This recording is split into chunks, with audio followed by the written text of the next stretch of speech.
Hey everybody, welcome to the Executive Job Search Secrets Podcast. I'm Norbert. This is Chris Kirkpatrick. And today what I want to talk to you about is I had a conversation just yesterday with a client. And this client was on the West Coast and they had a degree in political science. They had a master's in political science. They were looking to get in. They were not currently working in the political science world. Okay. But they wanted to get into the political science world. So they're on the West Coast. One of the questions that was asked of me is, do I have to move to Washington, D.C. in order to get into the world of politics? Sure. My response was, of course, no.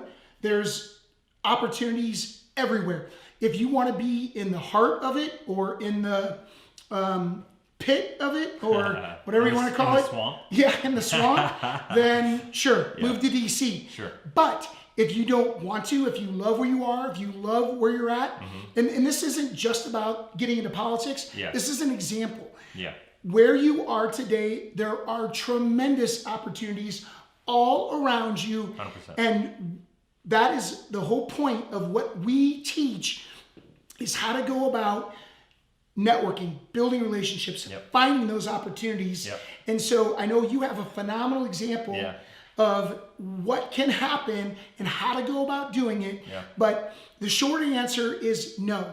You can thrive and succeed where you are today. Amen. You just have to put the steps in place that we will teach you on how to go about doing it. Yep.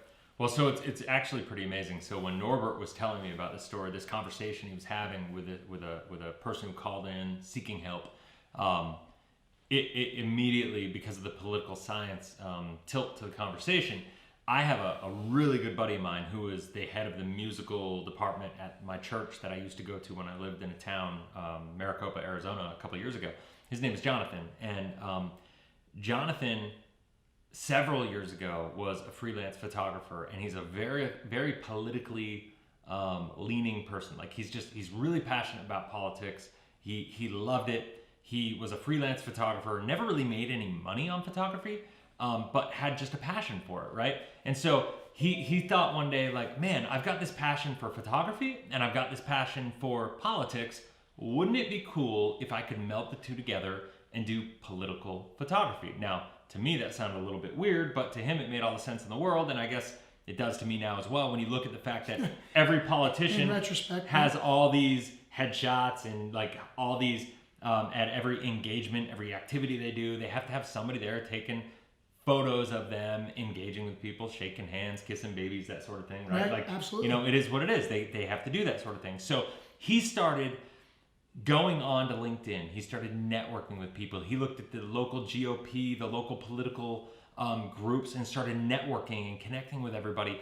And just, once again, this is not about what he did as far as like the job. It's not even about the political world, but I'm using this, like Norbert said before, as an example because his mindset on there wasn't, hey, I want a job.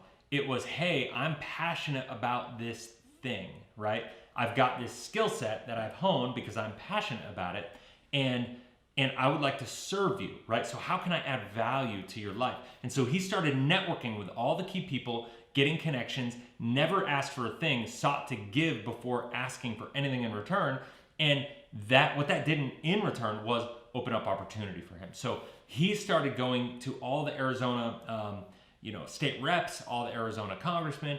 And then, sure, he didn't get rejected, but maybe got ignored a little bit, which I think we can all relate to when it comes to, submitting an application. Really? It requires some persistence? Yeah, you're saying? So he got ignored a bit, maybe got rejected a couple times, but finally got his break.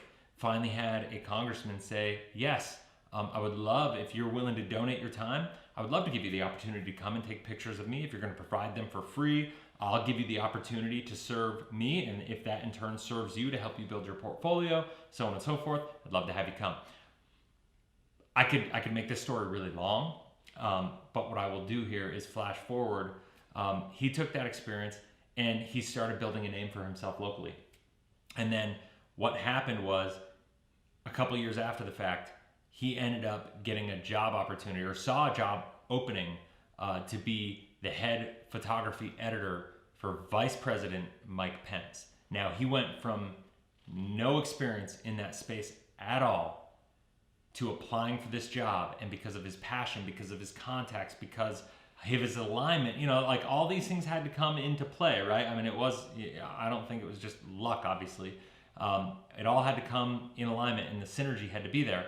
But he went from nothing, no experience, whatever, entered this world, didn't move to DC to get it. He just networked locally, did the best he could, saw an opportunity, Utilized took advantage, utilized LinkedIn, networked with the right people, kept it going, found job postings, networked with the right people, got introductions to people who knew Mike Pence and his team, the people that were making the decisions to that whole process. And guess what? 3 years after starting from scratch, he became the head photography editor for Vice President Mike Pence, was traveling on Air Force Two, going all over the world. Like, it was absolutely incredible. Like, I'm texting him and like getting updates, and he's texting me like, hey bro, I'm on Air Force Two right now. I'm like, you gotta be kidding me. This is insane. And so like, that's the kind of stuff that's happening, right? Like, what he did there is exactly how people need to look at their job search, right? I mean, like, you got to seek to give value before expecting anything back. And that's the biggest problem that I think people have with LinkedIn in general, is they're always like seeking to get and like kind of pull information out and get from people before being willing to give. Right. And so going on there and seeking 100%, opportunities 100%. rather than creating opportunities. 100%. So, being intentional, this gentleman you're talking about started with a passion. Yeah. Amen. And so can you find your passion and pursue your passion and make a living out of it? Mm-hmm. I mean, he didn't seek the money first and then the opportunity came. Mm-hmm. He sought the opportunity and the money came. Yeah. And, good coaches talk about that you need to lean into it. Mm-hmm. There's a phrase out there, lean into it. In order to get that boulder rolling downhill, you got to lean into it. You got to put effort into it. Yeah. You got to create that momentum to get that boulder going. And this person you just gave a great example of how this person did exactly that. Right. You can't just sit and wait for things to come to you. You need to start the process to make things happen today. It's that intersection of passion and effort where they combine, where they hit and meet each other. And I'll say this also because we talk a lot about, sales jobs, because there's a lot of high-paying, high-performance sales jobs out there.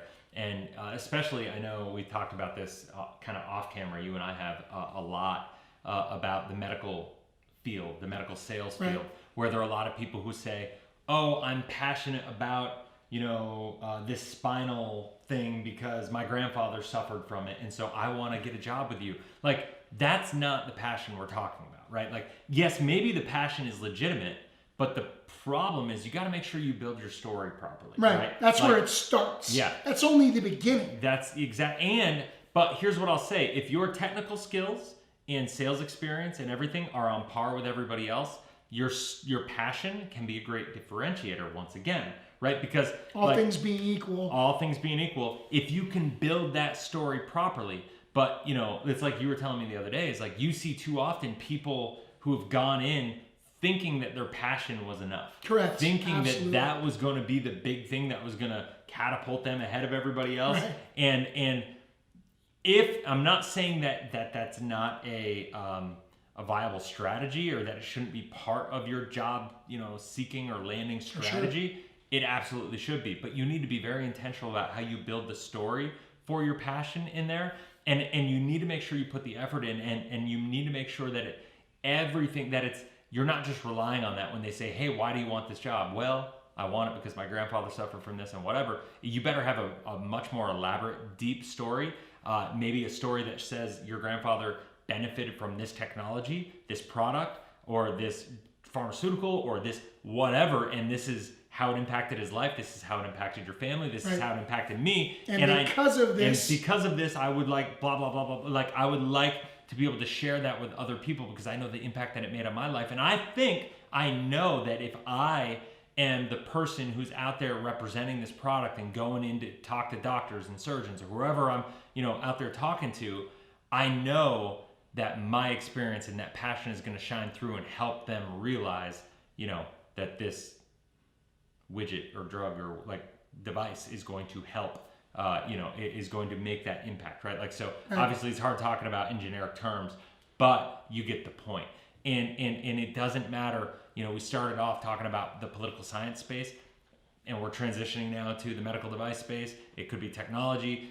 The bottom line is, if you want to be in political science, there's opportunity. Like, I'm a big believer, don't uproot your life and just move and think that like a geographical shift is going to solve your problems, or getting to DC is going to solve your problems if that's what you want. If you're looking to be in technology or whatever, don't think that uprooting your life from Georgia and moving to Silicon Valley is going to solve all your problems. It's not, know. You need to find the opportunity. You need to build your passion. You need to like network with the right key people and start doing things ahead of time to like further that process for you in that place. And if you do it the right way, if you network with the right people, you will find this slow growth. And it doesn't have to be slow. It can actually be quite rapid. I mean, you think about Jonathan. I mean, that was 3 years from nothing to vice president of the United States, where he was representing. That's insane, right? Like, but this can happen with you with your career. I mean, there have been plenty of people who went from server at a restaurant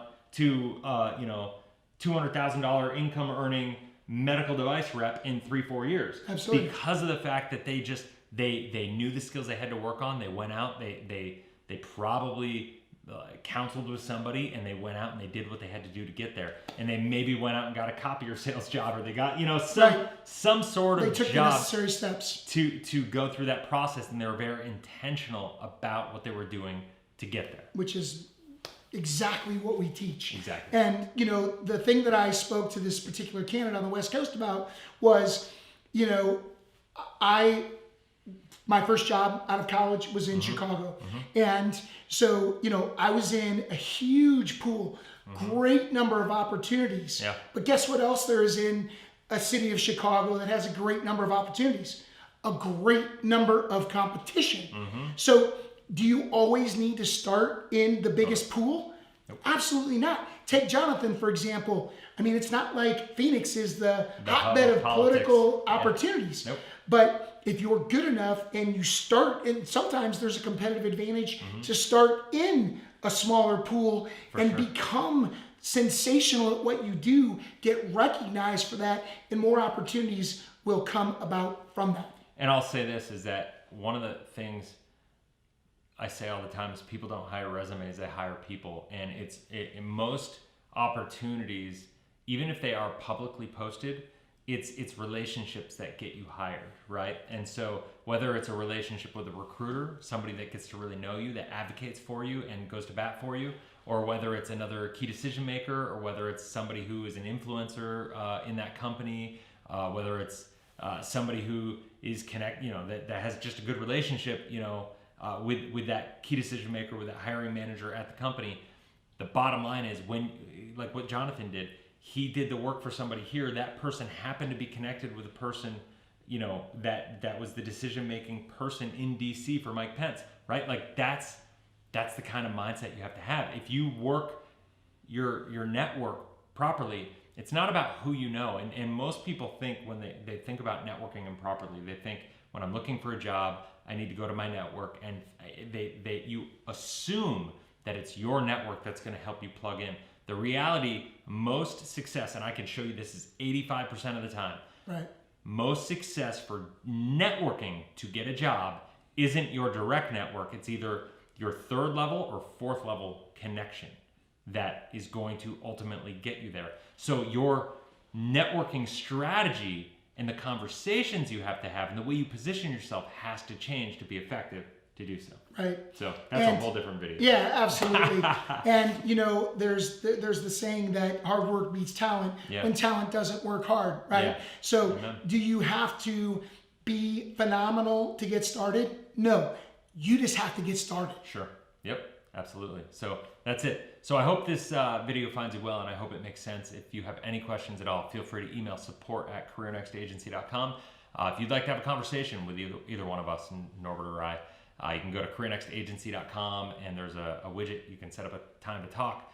We'd love to talk to you. You can also go to executivejobsearchsecrets.com, get a copy of our free book, Executive Job Search Secrets. This is the playbook. If you are looking to elevate your career, I'm a firm believer this is the playbook that every single person needs to follow to like look at every angle of your job search process and your brand and your networking and everything online that you need to be dealing with, your resume, everything.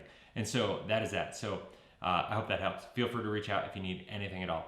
Until next time, go out there, have a blessed, inspirational day, crush it, and we'll talk to you in the next video. Take care.